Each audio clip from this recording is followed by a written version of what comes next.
Dans ce jet privé en provenance de Beyrouth, Carlos Ghosn, le patron de Nissan, est sur le point de voir sa vie basculer. La justice japonaise lui reproche d'avoir dissimulé une partie de sa rémunération, 37,7 millions d'euros entre 2011 et 2015.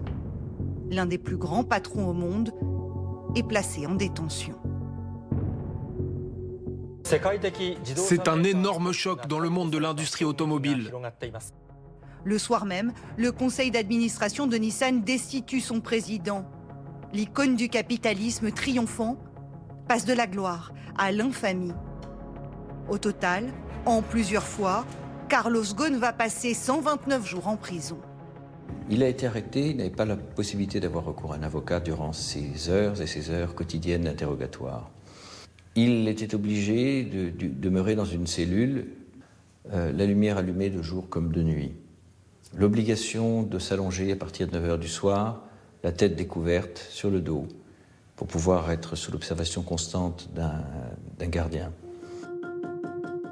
Sous le coup de 4 inculpations pour corruption, il est finalement placé en liberté surveillée.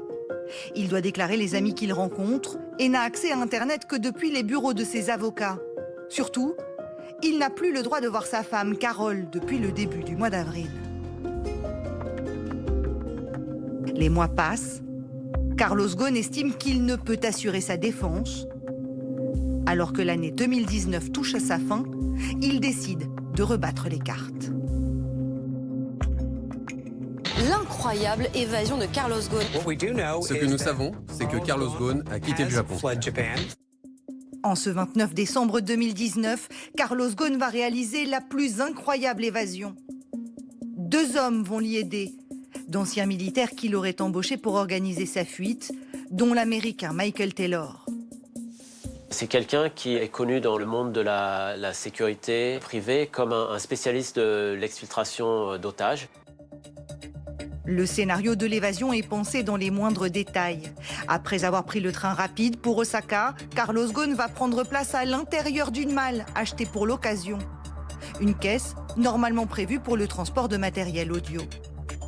Une de ces malles, effectivement, était percée de trous, donc on peut imaginer qu'il pouvait respirer grâce à cette aération faite sur mesure, en quelque sorte.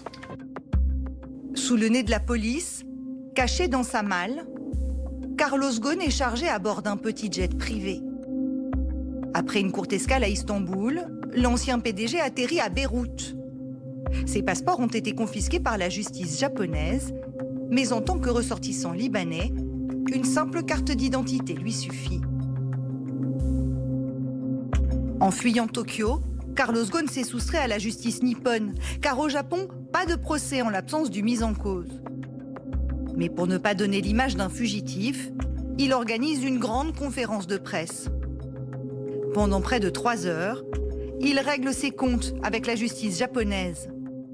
Je suis ici pour vous expliquer pourquoi je suis parti.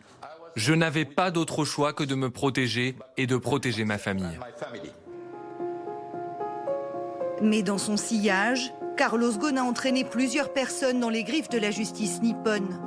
Arrêté en mai dernier aux États-Unis, l'ancien béret vert Michael Taylor et son fils ont été extradés ce 2 mars au Japon. À Istanbul, 3 Turcs ont été condamnés fin février à plus de 4 ans de prison pour trafic de migrants. Une dette humaine pour une liberté toute relative.